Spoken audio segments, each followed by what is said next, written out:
ಐಶ್ವರ್ಯ Gowda alias ನವ್ಯಶ್ರೀಯ ವಂಚನೆಯ ಜಾಲ ಆಗಿದಷ್ಟು ಆಳಕ್ಕೆ ಹೋಗ್ತಾ ಇದೆ. ಪೊಲೀಸರ ಇನ್ವೆಸ್ಟಿಗೇಷನ್ ಅಲ್ಲಿ ಹೊಸ ವಿಚಾರಗಳು ಹೊರಬರ್ತಾ ಇದೆ. ಈಕೆ ಹೇಗೆ ವಂಚನೆ ಮಾಡ್ತಾ ಇದ್ಲು ಅನ್ನುವಂತಹ ವಿಚಾರಕ್ಕೂ ಕೂಡ ಒಂದಿಷ್ಟು ಮಾಹಿತಿ. ಐಶ್ವರ್ಯ ಗೌಡ ಕೇಸ್ನಲ್ಲಿ ಬಗದಷ್ಟು ಬಯಲಾಗ್ತಾ ಇದೆ ಸ್ಫೋಟಕ ವಿಚಾರ. ಐಶ್ವರ್ಯ ಗೌಡ ನಟ ಧರ್ಮ ಜಂಟಿಯಾಗಿ ವಂಚನೆ ಮಾಡ್ತಿದ್ರಂತೆ. ಡಿ.ಕೆ. ಸುರೇಶ್ ತಂಗಿ ಅಂತ ಹೇಳ್ಕೊಂಡು ಪರಿಚಯ ಮಾಡ್ಕೊಳ್ತಾ ಇದ್ಲು. ನಿಮಗೇನು ಕೆಲಸ ಆಗಬೇಕು ಹೇಳಿ ಮಾಡಿಕೊಡ್ತೀನಿ ಅಂಥೇಳಿ ಇದೇ ಐಶ್ವರ್ಯ ಗೌಡ ಹೇಳ್ತಿದ್ಲಂತೆ. ನಟ ಧರ್ಮನ ಕಡೆಯಿಂದ ಡಿ.ಕೆ. ಸುರೇಶ್ ರೀತಿಯಲ್ಲಿ ಮಾತನಾಡಿಸಿ ಹಣವನ್ನು ಪಡೆದು ವಂಚನೆ ಮಾಡ್ತಾ ಇರುವಂತಹ ವಿಚಾರ ಕೂಡ ಬೆಳಕಿಗೆ ಬರ್ತಾ ಇದೆ. ಬಣ್ಣದ ಕಥೆಯನ್ನು ಕಟ್ಟಿ ಒಂದೊಂದೇ ಆಡಿಯೋ ಈಗ ಬಹಿರಂಗವಾಗ್ತಾ ಇರುವಂಥದ್ದು. ಅಲ್ಲಿಗೆ ಒಂದಂತೂ ಸ್ಪಷ್ಟವಾಗ್ತಾ ಇದೆ, ಈ ಐಶ್ವರ್ಯ ಗೌಡ ವಂಚನೆಯ ಜಾಲ ಕೇವಲ ಒಂದು ಪ್ರಕರಣಕ್ಕೆ ಮಾತ್ರ ಸೀಮಿತವಿಲ್ಲ. ಅದರಿಂದಾಚೆಗೆ ಹಲವರಿಗೆ ಇವರು ಮಕ್ಬಲ್ ಟೋಪಿ ಹಾಕಿದ್ದಾರೆ, ಹಲವರ ತಲೆ ಮೇಲೆ ಇವರು ಕೈ ಇಟ್ಟಿದ್ದಾರೆ ಅನ್ನೋದು ಗೊತ್ತಾಗ್ತಾ ಇದೆ. ಹಾಗಾದರೆ ಐಶ್ವರ್ಯ ಧರ್ಮ ಜಂಟಿ ವಂಚನೆ ಹೇಗಿತ್ತು? ರಸ್ತೆ ಕಾಮಗಾರಿಯ ಟೆಂಡರ್ ಬಗ್ಗೆಯೂ ಕೂಡ ಇವರು ಆಡಿಯೋ ಕಾಲ್ನಲ್ಲಿ ಪ್ರಸ್ತಾಪಿಸಿರುವಂಥದ್ದು. ಸರ್ಕಾರಿ ಅಧಿಕಾರಿಗಳ ಟ್ರಾನ್ಸ್ಫರ್ ವಿಚಾರದಲ್ಲೂ ಕೂಡ ಇವರು ಮೂಗು ತೂರಿಸಿ ಹಣ ಮಾಡಿಕೊಂಡಿದ್ದಾರೆ ಅನ್ನುವಂತಹ ವಿಚಾರ ಗೊತ್ತಾಗ್ತಿದೆ. ಬಿಲ್ಡರ್ಗಳಿಗೆ ಜಮೀನು ವ್ಯಾಜ್ಯ ಬಗೆಹರಿಸಿಕೊಡೋದಾಗಿಯೂ ಕೂಡ ಕೋಟಿ ವಂಚನೆ ಮಾಡಿರುವಂತಹ ವಿಚಾರ ಬೆಳಕಿಗೆ ಬರ್ತಾ ಇದೆ. ಸಿನಿಮಾದವರಿಗೆ ದುಡ್ಡು ಕೊಡ್ತೀವಿ, ನೀವು ಸಿನಿಮಾ ಮಾಡಬಹುದು ಅಂಥೇಳಿ ಅವರನ್ನು ನಂಬಿಸಿ ಮೋಸ ಮಾಡಿರುವಂತಹ ವಿಚಾರಗಳು ಕೂಡ ಬಹಿರಂಗವಾಗ್ತಾ ಇದೆ. ರಾಜಕೀಯ ನಾಯಕರಿಗೆ ಸೀಟು ಕೊಡಿಸ್ತೀನಿ ಅಂಥೇಳಿ ಈಕೆ ವಂಚನೆ ಮಾಡಿದ್ಲು ಅನ್ನುವಂತಹ ವಿಚಾರ.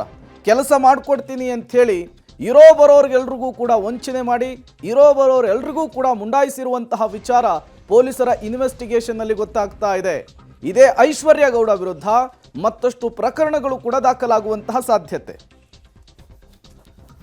ಮತ್ತಷ್ಟು ಡೀಟೇಲ್ಸ್ ಅನ್ನು ಕೊಡ್ತಾರೆ ಕ್ರೈಮ್ ಬ್ಯೂರೋ ಹೆಡ್ ಮುರಳಿ, ನೇರ ಸಂಪರ್ಕದಲ್ಲಿ ಜಾಯ್ನ್ ಆಗಿದ್ದಾರೆ. ಮುರಳಿ, ಐಶ್ವರ್ಯ ಗೌಡ ಅಲಿಯಾಸ್ ನವ್ಯಶ್ರೀ ಪ್ರಕರಣದಲ್ಲಿ ಆಗ್ತಾ ಇರುವಂತಹ ಬೆಳವಣಿಗೆಗಳನ್ನು ಗಮನಿಸ್ತಾ ಇದ್ರೆ ಕೇವಲ ಒಂದು ಪ್ರಕರಣಕ್ಕೆ ಮಾತ್ರ ಇವರ ಈ ವಂಚನೆ ಮಕ್ಬಲ್ ಟೋಪಿ ಹಾಕುವಂತಹ ಕೆಲಸ ಸೀಮಿತ ಆಗಿಲ್ಲ. ಅದರಿಂದ ಆಚೆಗೂ ಕೂಡ ಬಹಳಷ್ಟು ಜನರಿಗೆ ಇವರು ಮುಂಡಾಯಿಸುವಂತಹ ಕೆಲಸ ಮಾಡಿದ್ದಾರೆ ಅನ್ನೋದು ಗೊತ್ತಾಗ್ತಾ ಇದೆ. ಪೊಲೀಸರ ಇನ್ವೆಸ್ಟಿಗೇಷನ್ ಮೂಲಕ ಮತ್ತಷ್ಟು ವಿಚಾರಗಳು ಹೊರಬರಬಹುದಾ ಅಂತೇಳಿ?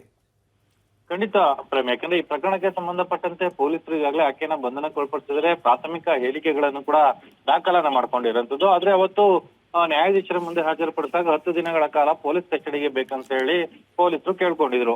ಆದ್ರೆ ಅದು ನ್ಯಾಯಾಧೀಶರ ಮನೆಯಲ್ಲಿ ಹಾಜರುಪಡಿಸಿದ ಹಿನ್ನೆಲೆಯಲ್ಲಿ ನ್ಯಾಯಾಧೀಶರು ಅವರ ನ್ಯಾಯಾಂಗ ಬಂಧನಕ್ಕೆ ಕಳಿಸುವಂತದ್ದು ಮತ್ತು ಅವ್ರನ್ನ ಬಾಡಿ ವಾರೆಂಟ್ ಮೇಲೆ ತೆಗೆದುಕೊಳ್ಳೋ ವಿಚಾರಕ್ಕೆ ರೆಗ್ಯುಲರ್ ಕೋರ್ಟ್ ಏನಿತ್ತು ಓಪನ್ ಕೋರ್ಟ್ ನಲ್ಲಿ ಪ್ರಸ್ತಾಪ ಮಾಡಿ ಅಂತೇಳಿ ಕೂಡ ಸೂಚನೆಯನ್ನ ಕೊಟ್ಟಿದ್ರು. ಇವತ್ತು ಅವರನ್ನ ಬಾಡಿ ವಾರೆಂಟ್ ವಿಚಾರಕ್ಕೆ ಸಂಬಂಧಪಟ್ಟಂತೆ ಅರ್ಜಿ ವಿಚಾರಣೆ ನಡೆಯುತ್ತೆ. ಆ ಸಂದರ್ಭದಲ್ಲಿ ಅವರ ಬಾಡಿ ವಾರೆಂಟ್ ಮೇಲೆ ಒಂದಷ್ಟು ದಿನಗಳ ಕಾಲ ಪೊಲೀಸ್ ಕಸ್ಟಡಿಗೆ ಕೊಡುವಂತ ಸಾಧ್ಯತೆಗಳು ಕೂಡ ಇರುವಂತದ್ದು.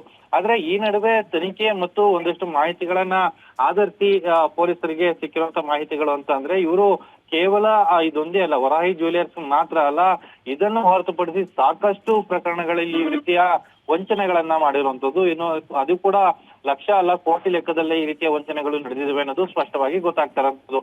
ಒಂದೊಂದೇ ಪ್ರಕರಣ ಈಗ ಬೆಳಕಿಗೆ ಬರ್ತಾ ಇದಾವೆ. ಯಾಕಂದ್ರೆ ಇದುವರೆಗೂ ಕೂಡ ಆಕೆ ರಾಜಕಾರಣಿಗಳ ಹೆಸರನ್ನ ದುರುಪಯೋಗ ಪಡ್ಕೊಳ್ಳುವಂಥದ್ದು ಮತ್ತು ರಾಜಕಾರಣಿಗೆ ಯಾರಾದ್ರೂ ಹಣವನ್ನ ಕೊಟ್ಟು ವಂಚನೆಗೆ ಒಳಗಾಗಿದ್ರೆ ಅವರು ಮತ್ತೆ ಹಣವನ್ನು ಕೇಳಿಕ್ ಹೋದ ಸಂದರ್ಭದಲ್ಲಿ ನಾನು ಅವ್ರ ಕಡೆಯಿಂದ ನಿಮ್ಗೆ ಬೆದರಿಕೆ ಹಾಕಿಸ್ತೀನಿ, ನನ್ಗೆ ಅವ್ರ ಗೊತ್ತು ಇವ್ರ ಗೊತ್ತು ಅಂತ ಹೇಳಿ ಕಾಲವನ್ನ ದುಡ್ತಾ ಇದ್ರು. ಯಾವಾಗ ಆಕೆ ಒಂದ್ ಬಾರಿ ಬಂಧನ ಆಗಿದ್ದಾರೆ, ಬಂಧನ ಆದ ಬಳಿಕ ಆಕೆ ಮಾಡಿರುವಂತ ವಂಚನೆ ಪ್ರಕರಣಗಳು ಒಂದೊಂದೇ ಈಗ ಬೆಳಕಿಗೆ ಬರ್ತಾ ಇರುವಂತದ್ದು. ಜೊತೆಗೆ ಇನ್ನೊಂದು ಪ್ರಮುಖವಾಗಿ ನಿನ್ನೆ ಜೆಪಿ ನಗರಕ್ಕೆ ಸಂಬಂಧಪಟ್ಟಂತೆ ಜೆಪಿ ನಗರ ಪೊಲೀಸ್ ಠಾಣೆಯಲ್ಲೂ ಕೂಡ ಒಂದು ಪ್ರಕರಣವನ್ನ ದಾಖಲು ಮಾಡಿದ್ದಾರೆ. ಅಲ್ಲೂ ಕೂಡ 5.5 ಕೋಟಿಯಷ್ಟು ಹಣ ವಂಚನೆ ಆಗಿದೆ ಅಂತ ಹೇಳಿ ಸೋನು ಲಂಬಾಣಿ ಅವರು ಒಂದು ವಿಡಿಯೋ ತುಣುಕನ್ನು ಕೂಡ ಬಿಡುಗಡೆಯನ್ನ ಮಾಡಿದ್ರು.